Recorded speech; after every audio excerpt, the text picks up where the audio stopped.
bahkan apabila dah keluarnya Dajjal nanti, banyak perkara yang kalau kita tak nak berada di pihaknya, kita disekat. Sehingga kan roti pun kita tak dapat. Roti pun tak dapat. Nak masuk dalam pihak dia.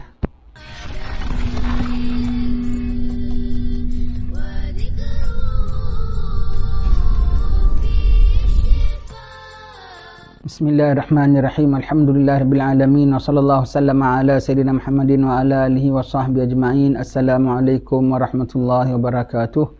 Alhamdulillah, syukur pada Allah Ta'ala. Selamat kita berjumpa pada petang ini dalam kuliah kita secara internet membaca kitab An-Nasaihu Diniyah wa Wasayal Imaniyah. Semoga daripada nasihat ini terpeliharalah agama kita, dan dengan wasiat-wasiat ini bertambah kuat dan kukuhlah iman kita pada Allah Subhanahu wa Ta'ala. Alhamdulillah, tuan-tuan sekalian, kita kena percaya rukun iman ada 6 perkara. Yang kelima, kiamat pasti akan datang, dan Nabi ada sebutkan tanda-tandanya dan perkara-perkara yang pendahuluan sebelum kiamat. Kita kena buka mata kita, kena buka mata hati kita. Kita kena tahu segala tipu daya daripada fitnah Dajjal. Walaupun Dajjalnya belum keluar sekalipun, tapi fitnahnya melanda sejak bila? Dari zaman Nabi Adam AS sudah pesankan umatnya tentang fitnah Dajjal. Apabila sudah semakin dekat dengan keluarnya Dajjal, bahkan apabila dah keluarnya Dajjal nanti, banyak perkara yang kalau kita tak nak berada di pihaknya, kita disekat. Sehingga kan roti pun kita tak dapat. Roti pun tak dapat. Nak masuk dalam pihak dia. Dia macam mana orang boleh sampai, itu namanya fitnah ya, tipu daya. Itu namanya tipu daya yang sangat licik. Yang pertama sekali, kalau kita tak kisah cakap Nabi kita, iman kita tak pelihara. Rukun iman kan kena pelihara. Kena pelihara rukun iman tu 6 kena pelihara hari-hari. Bukan hari ni, nanti pas umur aku dah 50 tahun baru aku percaya rukun iman kedua. Tidak, hari-hari 6 perkara rukun iman tu mesti kena ada pada kita. Full iman ya. Iman tu 6 dia punya valve dia. 6, percaya kepada Allah, percaya kepada malaikat. Kena hari-hari percaya malaikat tengah tulis apa agaknya, malaikat tengah catat apa agaknya, malaikat Israel cabut nyawa siapa agaknya. Hari-hari. Kemudian percaya kepada kitab Allah Ta'ala. Percaya Al-Quran, paling tidak kata Imam Nawawi membaca kitabnya, paling tidak. Kemudian jangan percaya pada Rasul, apa dikhabarkan oleh Rasul semuanya benar, bukan hanya untuk kita dengar saja. Khususnya kalau kita baca hadis-hadis tentang hari kiamat tu, bukan hanya untuk kita dengar saja, untuk kita mempercayainya, dan kita untuk mengorak langkah apa yang patut kita buat, apa yang patut kita elak. Kemudian percaya tentang hari kiamat akan datang, dekat waktunya, persiapan akhirat. Kemudian penghabisan percaya qada dan qadar pada Allah Ta'ala senantiasa. Kalau Allah Ta'ala tuliskan aku dapat. Tuhan tuliskan aku tak dapat. Qul la yusibana illa ma kataballahu lana. Katakan tidak akan dapat musibahkan aku kecuali atas apa Tuhan telah menuliskan aku. Itu senantiasa kena. Awal mulanya kalau kita kurang prihatin tentang rukun iman yang 6 ini, ya, nanti kita mula mudah ditarik oleh syaitan dan kuncu-kuncunya. Awal mula dengan apa? Tidak patuh cakap Nabi kita, tidak pegang iman kita. Kemudian berikutnya ialah tidak curiga pun sedikit. Yang Nabi mengatakan mereka akan selangkah demi selangkah kita ikut mereka, sampai kalau mereka masuk lubang biawak sekalipun kita akan ikut. Kita kena tak banyak sikit ada curiga. Quran Allah Ta'ala sebut kalau orang fasik bawa khabaran dak kita fatabayyanu, tengok betul tak betulnya, boleh ikut tak boleh ikutnya, tak boleh ikut bulat-bulat. Fatabayyanu, bawa apa sekalipun, menolak bulat-bulat pun tidak, menerima bulat-bulat pun tidak. Kemudian kalau kita sudah mula tidak ada curiga, kita mula-mula tidak patuh cakap Nabi, tidak maintain iman kita. Kemudian kita tidak ada curiga tentang musuh-musuh kita, iblis dan kuncu-kuncunya. Kemudian kita mula patuh cakap dia, pakai cakap dia. Tak curiga maka kita akan patuh. Apabila kita sudah patuh cakap dia, kita mula taat sangat dengan dia. Hitam kata dia hitamlah, putih kata dia putihlah. Dia bilang manfaatlah, dia bilang mudaratlah. Kecuali tidak ada manfaat kecuali dari Allah. Tidak boleh menolak mudarat kecuali Allah sahaja. Semuanya dari Allah sahaja, ya. Apabila kita sudah taat kepadanya, mula timbul permusuhan pula. Siapa yang dia musuhi, kita pun akan musuhi sama. Siapa yang dia anti, kita akan anti sama. Siapa yang tak patuh pada dia, kita akan sama-sama memerangi dan memusuhi. Penghabisan sekali iman kepadanya. Terbalik sekali, tadi bermula dengan iman kita lemah, pusing, tukar, dan ini jangan kita sangka ya akan berlaku nanti dalam 100 tahun baru iman kita luntur. Sekejap Nabi mengatakan siangnya mukmin, malamnya kafir, malamnya mukmin, paginya kafir.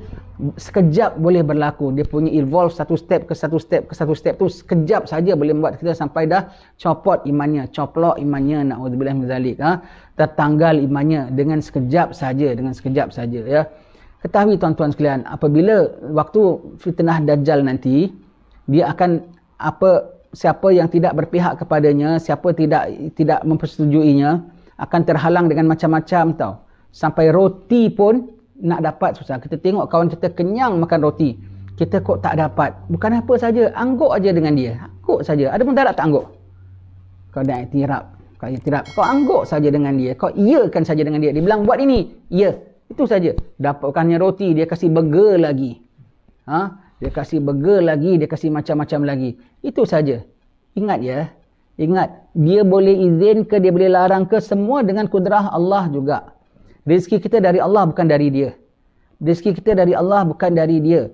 Kalau benda yang dilarang kita itu, sebetulnya, hakikatnya, benda yang dilarang itu Allah loloskan dia untuk melarang kita, sebetulnya benda itu tak ada manfaat bagi kita. Maka jangan kita rasa duka cita kalau tak dapat. Jangan kita rasa sampai aku perlu angguk kepada dia. Ya? Kalau benda yang dilarang sama kita, yang kalau kau tak dapat semua, sebetulnya kau tak rugi. Benda yang dilarang sama kita sebetulnya tak ada manfaat. Benda yang dilarang sama kita tu kalau kita tak dapat, tak timbul mudarat.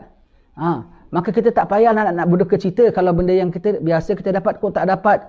Bahkan kalau dia tahan kita A, B dia tahan, C dia belum tahan, C dan D pun kita mula kurangkan. Sebelum kau tahan pun aku dah kurangkan. Bukan makin dia tahan kita A dan B, C masih boleh, D masih boleh, C dan D kita betul-betul terkam, betul-betul ambilkan manfaat kan. Ataupun A dan B pun kita cari-cari jalan untuk biar kita boleh dapat, pun jangan. Itu pun jangan. A dan B tak dapat, C dan D pun aku kurangkan. Kecuali aku ambil yang sangat-sangat perlu saja. Kita menunjukkan ketidaksudian kita semuanya. Ketahuilah, tidaklah dia boleh larang kita, dia tidaklah boleh loloskan kita, semuanya dengan izin Allah Subhanahu Wa Taala. Dan tidaklah kalau kita orang mukmin ini, dia boleh menjejas kehidupan kita, kecuali apa yang dilarang kita, sebetulnya benda itu manfaat bagi kita. Sebetulnya manfaat. Dalam hati kita, Alhamdulillah, kau bantu aku untuk dapat tambah markah di sisi Allah. Alhamdulillah, ya Allah, dengan kehendakmu, ya Allah, perkara-perkara yang ditahan ke aku rupanya, memang sebetulnya, benda tu pun sebetulnya memang Allah Ta'ala larang juga. Pun benda yang bukan digalakkan oleh Allah Subhanahu Wa Taala. Hanya selama ini kita pakai saja, rupanya jangan bimbang. Kalau kita orang mudah-mudahan Allah Ta'ala tetapkan iman kita ya. Senantiasa akan pelihara oleh Allah Ta'ala. Jaga ketakwaan kita pada musim-musim fitnah, tuan-tuan sekalian. Jaga takwa kita, firman Allah Ta'ala, wa may yattaqillah yaj'al lahu makhraja. Siapa bertakwa kepada Allah, pasti Allah berikan dia jalan keluar. Pasti. Dunia Allah punya. Segala-galanya Allah punya. Pasar raya Allah punya. Kedai Allah punya. Segala-gala semua Allah punya. Sawah bendang Allah punya. Ya, segala kebun dan ladang Allah punya. Langit dan bumi Allah punya. Manusia dan makhluknya tidak ada hak langsung. Kecuali pada akhir zaman janji Allah dah sampai, Allah izin mereka untuk buat apa-apa yang mereka hendak, Allah izin. Tetapi sebetulnya keizinan yang Allah beri kepadanya itu pun sebetulnya adalah kemanfaatan bagi diri kita. Kemanfaatan bagi diri kita. Takkan Tuhan nak menganiaya akan hamba-hambanya. Tuhan rahmat pada hamba-hambanya. Maka kalau kita reda dan patuh kepada Allah Ta'ala, bahkan kita syukur, ya Allah, Alhamdulillah, dengan nikmat-Mu, ya Allah, aku terpelihara, ya Allah, syukur. Syukur. Jadi mereka tu hamba Allah ya. Mereka ada tipu daya. Namun Allah Ta'ala juga ada tipu daya. Dan Allah Ta'ala sepintar-pintar yang membuat tipu daya. Mohon kepada Allah Ta'ala agar tetap iman kita, pelihara takwa kita, selamat kita dunia akhirat, walau dalam keadaan suasana macam mana sekalipun kita selamat. Ya. Minggu depan, setiap kali kita sebut minggu depan, nanti saya berdebar. Jumpa ke tidak minggu depan? Setiap kali sebut minggu depan, dapat ke tidak kita berjumpa dalam minggu depan? Umur tak tahu, kesempatan pun tak tahu. Sekarang keadaan berubah. Tapi kita sebut dia tadi, kalau kita pada akhir zaman kita tertekan ke, kita kesempitan ke, jangan bimbang. Ada rahmat Allah Ta'ala. Nabi dah bilang, akhir zaman, waktu setahun macam sebulan. yang kau tahan saja, endure the pain. Kalau 3 tahun kau rasa payah pun macam 3 bulan saja. Sekejap waktu diputar oleh Allah Ta'ala ni pun rahmat juga. Untuk orang mukmin jadikan rahmat. Untuk orang jahat jadi dia belum sukses dia punya niat, dah bergerak waktu.